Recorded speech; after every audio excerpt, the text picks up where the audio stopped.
आज मैं आपके साथ एक छोटी सी दो प्रेमियों की सच्ची कहानी शेयर कर रही हूँ जो आपको बहुत बड़ी सीख दे सकती है।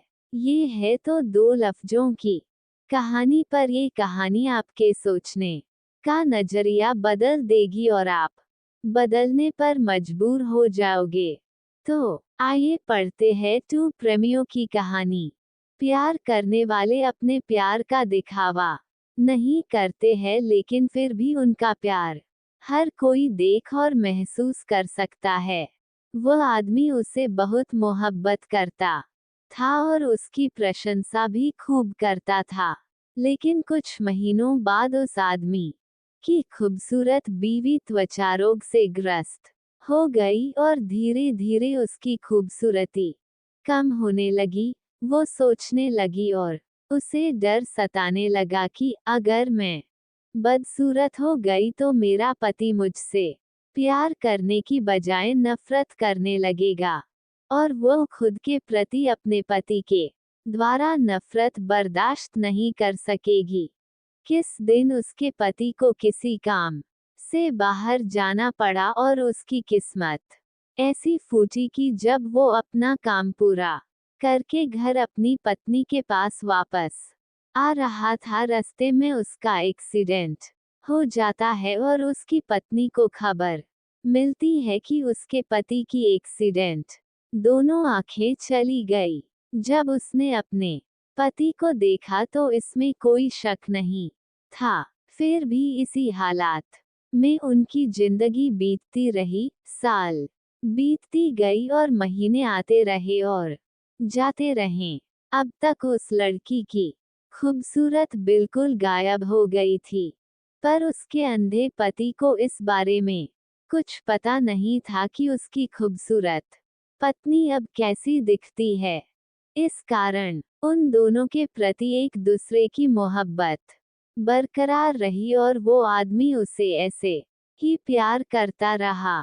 समय और बुरा आया और उस आदमी की पत्नी की मृत्यु हो गई, जिसका उसके पति पर बुरा असर पड़ा और अब वो बिल्कुल बेसहारा हो गया। उसकी जिंदगी में मानो दुखों का पहाड़ टूट पड़ा हो। उसने उस शहर को छोड़ने का फैसला ले लिया और अपनी पत्नी का अंतिम संस्कार किया और एक दो दिन बाद उस शहर को छोड़कर जाने लगा। अभी कुछ कदम ही चला था कि एक आदमी ने उसे पीछे से आवाज लगाई, रुको। वो आदमी उस अंधे आदमी को जानता था।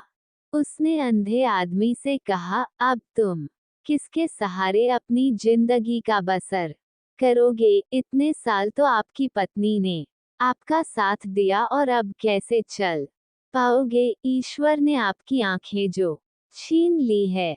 ये सब सुनकर उस अंधे आदमी ने जवाब दिया कि भाई, सब मुझे अंधा समझते हैं, जबकि मैं अंधा नहीं हूँ। मैं सिर्फ दिखावा और नाटक कर रहा था। तो उस आदमी ने उससे पूछा कि भाई, आपने ऐसा क्यों किया? तो अंधा होने का नाटक करने वाला आदमी बोला, भाई, अगर मैं ऐसा नहीं करता तो मेरी पत्नी को पता चल जाता कि मैं अपनी पत्नी की बदसूरती देख सकता हूँ, और ये बात उसे उसके बदसूरत होने के दर्द से ज्यादा दर्द देती कि मेरा पति मेरी बदसूरती देख सकता है। इसलिए मैं अंधा होने का नाटक करता रहा। मेरी पत्नी बहुत अच्छी पत्नी थी और मैं उसे हमेशा खुश देखना और रखना चाहता था। तब जाके उस आदमी को समझ आया कि उस प्रेमी ने अपनी प्रेमिका को खुश रखने के लिए कितना बड़ा काम किया था, और उसे ख्याल आया कि सच्चे प्रेमी ऐसे ही होते हैं। इस कहानी से हमें सीख मिलती है, किसी को खुश रखने या खुश रहने के लिए हमें एक दूसरे की कमियों के प्रति आंखें बंद कर लेनी चाहिए और उन कमियों को नजरअंदाज कर देना चाहिए।